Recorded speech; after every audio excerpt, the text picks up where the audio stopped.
बिस्मिल्लाहिर्रहमानिर्रहीम। अस्सलामुअलैकुम।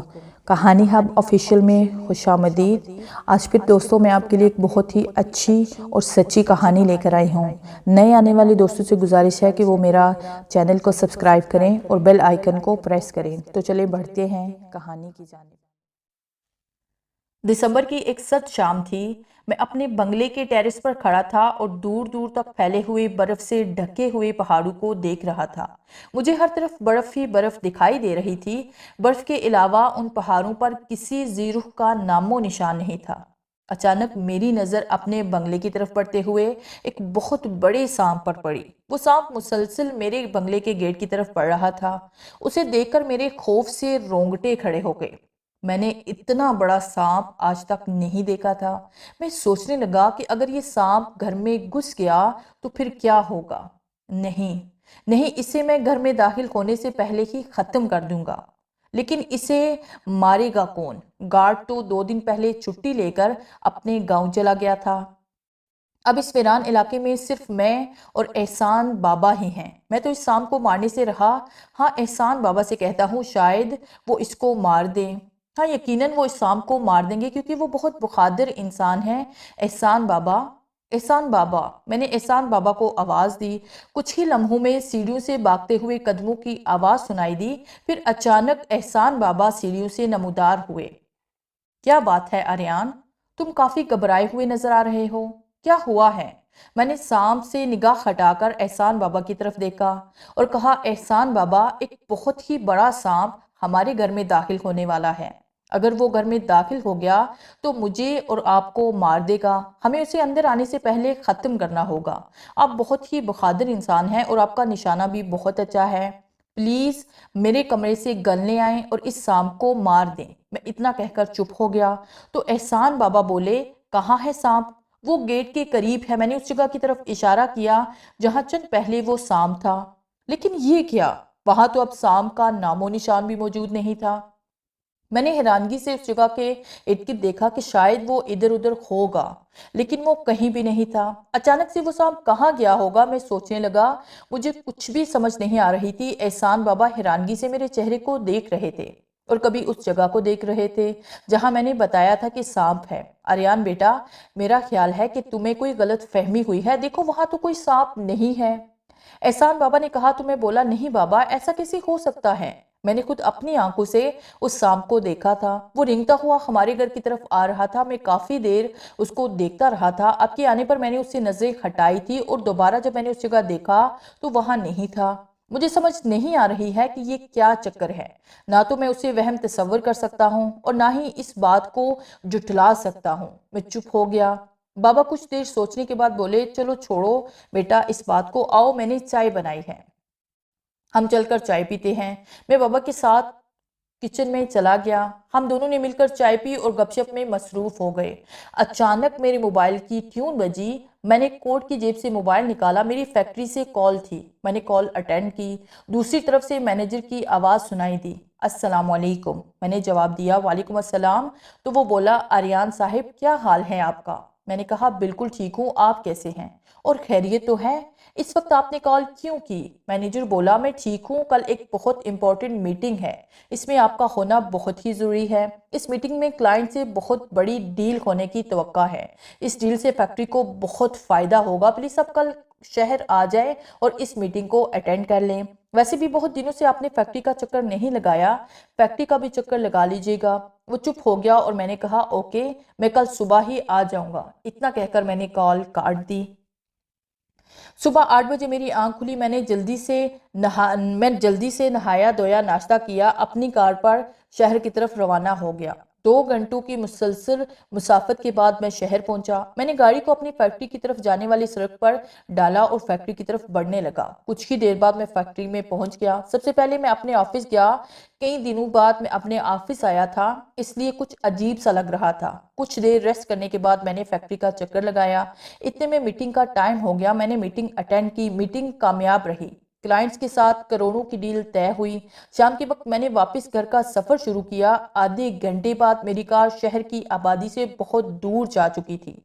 रात का अंधेरा आहिस्ता आहिस्ता फैलता जा रहा था। मैंने कार की रफ्तार बढ़ा दी और तेजी से घर की तरफ बढ़ने लगा। पता नहीं क्यों आज मुझे खौफ महसूस हो रहा था। मेरा दिल घबरा रहा था। ऐसे लग रहा था कि अभी बहुत कुछ होने वाला है। तरह तरह के ख्यालात मेरे दिमाग को उलझा रहे थे। मैं दिल ही दिल में अल्लाह ताला से दुआ करने लगा कि मैं खैरियत से घर पहुंच जाऊं। वक्त अपनी रफ्तार से गुजरता चला गया। मेरी कार उन बर्फानी पहाड़ों में दाखिल हो गई जिन पर मेरा घर था। अचानक मेरी कार के सामने बहुत तेजी से कोई औरत आई। मैंने जोरदार ब्रेक लगाई। कार काफी ज्यादा स्पीड में थी, इसलिए उल्टते उल्टते बची। मैंने खुदा का शुक्र अदा किया कि वो औरत भी बच गई और साथ साथ मैं भी बच गया, क्योंकि अगर गाड़ी उलट जाती तो यकीनन मेरी मौत वाकई हो जाती। अचानक मेरे दिमाग में आया कि रात के इस वक्त औरत यहाँ कैसे आई। यहाँ तो दिन के वक्त भी कोई नहीं आता है। ये पहाड़ तो वीरान है। यहाँ सिर्फ एक मेरा ही घर है जिसमें मैं, एहसान बाबा और मेरा गार्ड रहते हैं। मेरे घर के अलावा इस इलाके में दूर दूर तक कोई नहीं रहता था। तो फिर ये औरत कहाँ से आ सकती है? कुछ देर मैं सोचों में गुम रहा। मेरी नजरें मुसलसल उस औरत की जानिब थी। वो एक बार फिर हरकत में आई और आहिस्ता आहिस्ता चलती हुई मेरी जानिब बढ़ने लगी। कार की लाइट्स की रोशनी उसके चेहरे पर पड़ रही थी।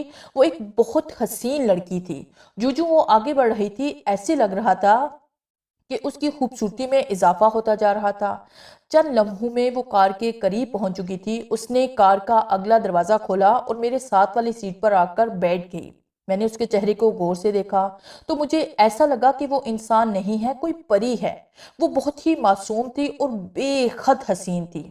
मैंने कहा, आप कौन है और रात के इस वक्त इस वीराने में क्या कर रही हैं? मेरी बात सुनकर वो बोली, आर्यान, मुझे तुम्हारी मदद की जरूरत है। मैं उसकी जुबान से अपना नाम सुनकर हैरान हुआ और कहा, आप मेरा नाम कैसे जानती हैं और मैं आपकी कैसे मदद कर सकता हूँ? वो बोली, ये एक लंबी कहानी है।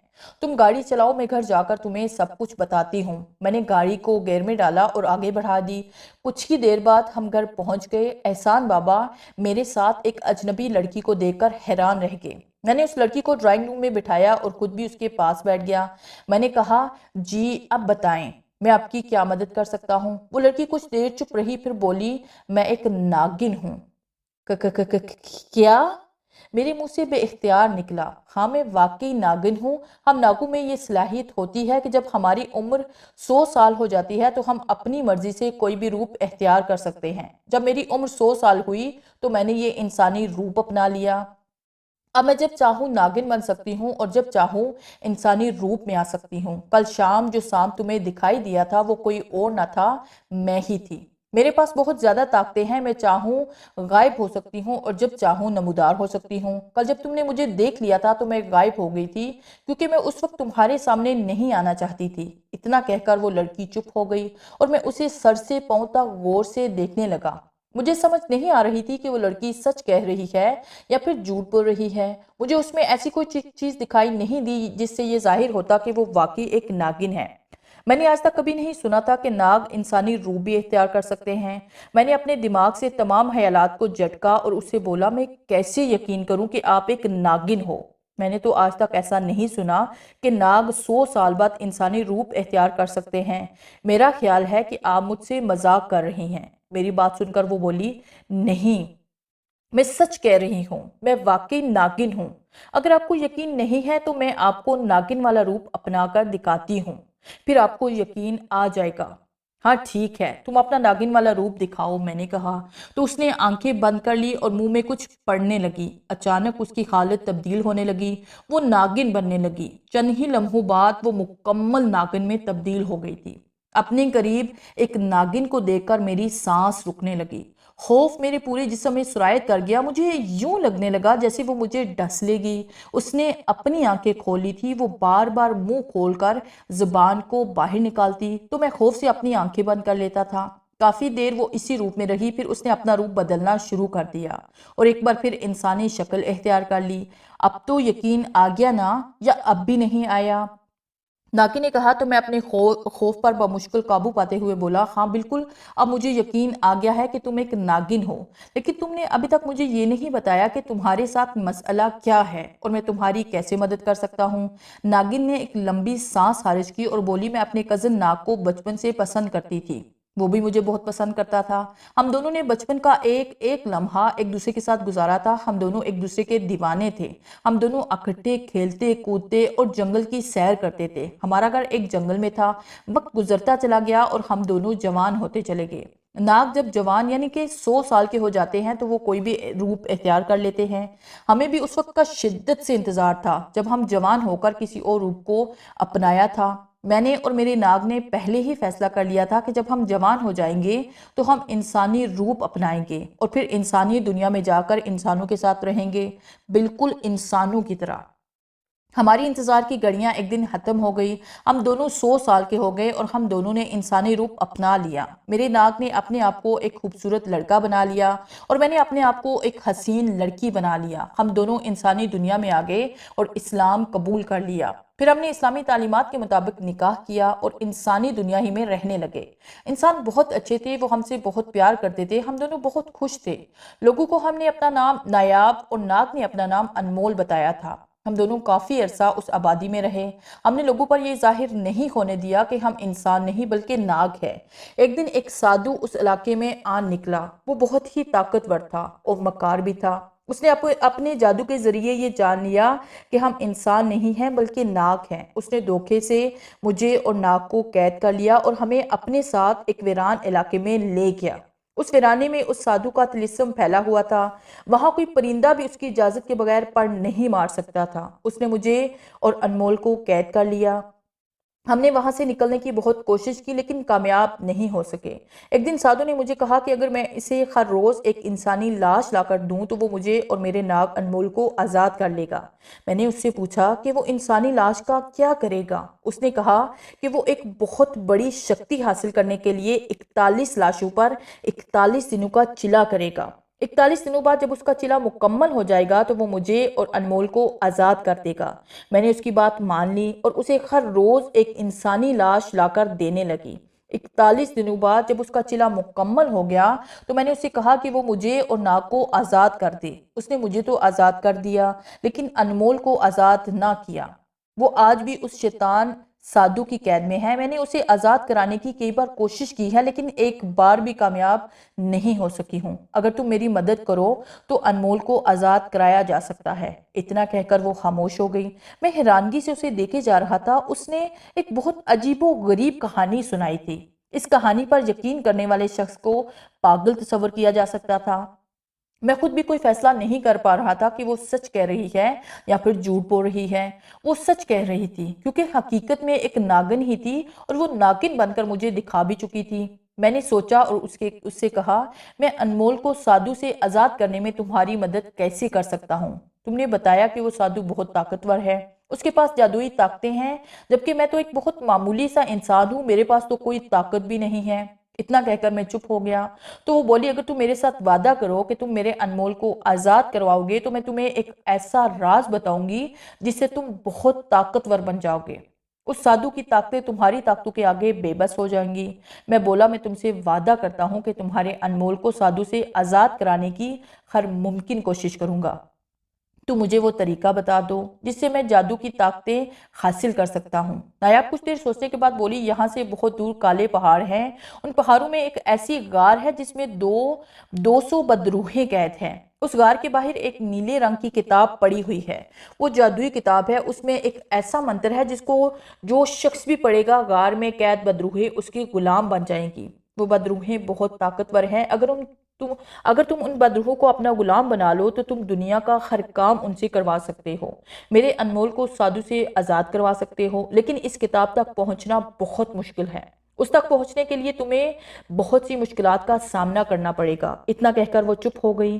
तो मैं बोला, मैं हर किस्म की मुश्किलात का मुकाबला करने के लिए तैयार हूँ। मैं उन बदरूहों को उस गार से आज़ाद करवा के हर सूरत में अपनी गुलाम बनाऊंगा, चाहे उसके लिए मुझे मौत के मुंह में ही क्यों ना जाना पड़े। मेरी बात सुनकर वो मुस्कुरा दी और बोली, ठीक है, मैं अभी चलती हूँ, कल सुबह दोबारा आऊंगी। तुम तैयार रहना, कल सुबह ही हम उन काले पहाड़ों की तरफ सफर शुरू करेंगे। अब तुम भी जाकर सो जाओ, गुड नाइट, नायाब नागिन ने कहा और चली गई। मैंने एक लंबी सांस ली और सोचने लगा, मैं किन चक्रों में पड़ गया हूँ। अगर मुझे कुछ हो गया तो फिर क्या होगा। फिर ख्याल आया कि मेरे मरने से किसी को कोई फर्क नहीं पड़ेगा, इस दुनिया में तो वैसे भी मेरा कोई अपना नहीं है। माँ बाप बचपन ही में मुझे छोड़कर इस दुनिया से चले गए थे। उनकी वफात के बाद मुझे एहसान बाबा ने पाला। एहसान बाबा मेरे पापा के बड़े वफादार मुलाजिम थे। उन्होंने मम्मी पापा की वफात के बाद मेरी परवरिश की और मुझे अपने मम्मी पापा की कभी कमी महसूस नहीं होने दी। मेरी तरह वो भी इस दुनिया में अकेले थे। वो बचपन ही से तन्हाई पसंद था। मेरा दिल चाहता था कि किसी ऐसी जगह चला जाऊं जहां मेरे अलावा कोई ना हो। जब मैं जवान हो गया तो मैंने अपने इस ख्वाब को हकीकत के रूप में ढाला। आबादी से बहुत दूर इन वीरान पहाड़ों पर मैंने आलीशान बंगला बनवाया और यहाँ शिफ्ट हो गया। एहसान बाबा भी मेरे साथ इस घर में शिफ्ट हो गए और हम दोनों एक सुकून भरी जिंदगी बसर करने लगे।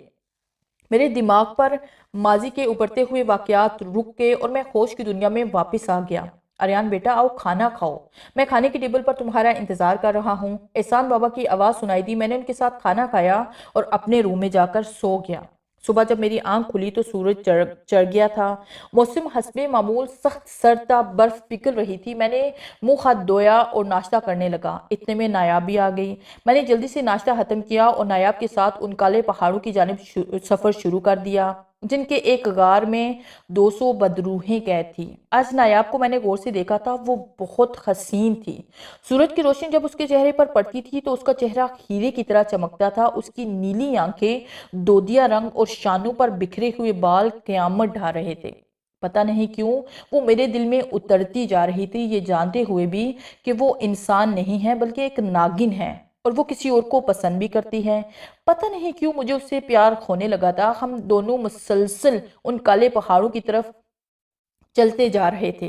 बार बार मैं थक जाता था और नायाब से कहता था कि कुछ देर आराम कर लेते हैं, लेकिन वो इनकार कर देती और कहती थी कि अगर हम यूं 2 कदम चलने के बाद आराम करते रहेंगे तो हमें काले पहाड़ों तक पहुंचने में बहुत दिन लग जाएंगे। आर्यन, तुम नहीं जानते हो कि मैं अपने अनमोल से मिलने के लिए कितनी बेचैन हूँ। अनमोल से जुदाई का एक एक लम्हा मेरे लिए एक एक सदी के बराबर है। अगर वो ज्यादा अरसा मुझसे दूर रहा तो मैं तड़प तड़प कर मर जाऊंगी। प्लीज आर्यन, तेज चलो ताकि हम जल्द से जल्द उन काले पहाड़ों तक पहुंच जाएं और फिर बदरूहों को गुलाम बनाकर उनकी मदद कर सकें और फिर उनकी मदद से तुम्हारे अनमोल को साधु की कैद से रिहाई दिला दें। ये तुम्हारा दो प्रेमियों पर बहुत बड़ा एहसान होगा। उसके साथ ही वो फूट फूट कर रोने लगती। उसके दिल में अनमोल के लिए बेपनाह मोहब्बत देकर मेरा दिल कट जाता था। मैं उसे बताना चाहता था कि मैं उससे प्यार करता हूँ और हमेशा उसको अपने साथ रखना चाहता हूँ, लेकिन मैं उससे ये सब कह नहीं पाता था। वक्त गुजरता जा रहा था। हम मुसलसल आगे ही आगे बढ़ते जा रहे थे। हम उन बर्फ बड़े पहाड़ों को बहुत पीछे छोड़ चुके थे जिन पर मेरा घर था। अब हम एक वीरान जंगल में से गुजर रहे थे जहां हर तरफ उदासी ही उदासी थी। बहुत अजीब बात थी कि उस जंगल में ना तो कोई जानवर था और ना ही कोई परिंदा था। हर तरफ वीरानी और खामोशी ने डेरे डाल रखे थे। अचानक हमारे सामने एक भयानक शक्ल वाली चुड़ैल जाहिर हुई। उसका सर गंजा था, माथे पर एक आंख थी, नाक और कानों का उसके चेहरे पर नामो निशान नहीं था। उसका चेहरा काला और झुर्रियों भरा था। उसको देखकर मेरे जिस्म में कपकपी तारी हो गई थी। उसने अचानक मुंह खोला जिससे आग का गोला निकला और मेरी तरफ बढ़ने लगा। अपनी मौत को इतने करीब देखकर मुझे आंखों के सामने तारे नाचते हुए दिखाई दिए और मैं होशो खास की दुनिया से बेगाना होता चला गया। जब होश आया तो मैं उसी वीराने जंगल में था। नायाब मेरे पास ही बैठी हुई थी और प्यार भरी नजरों से मुझे देख रही थी। मुझे समझ नहीं आ रहा था कि मैं जिंदा कैसे बच गया।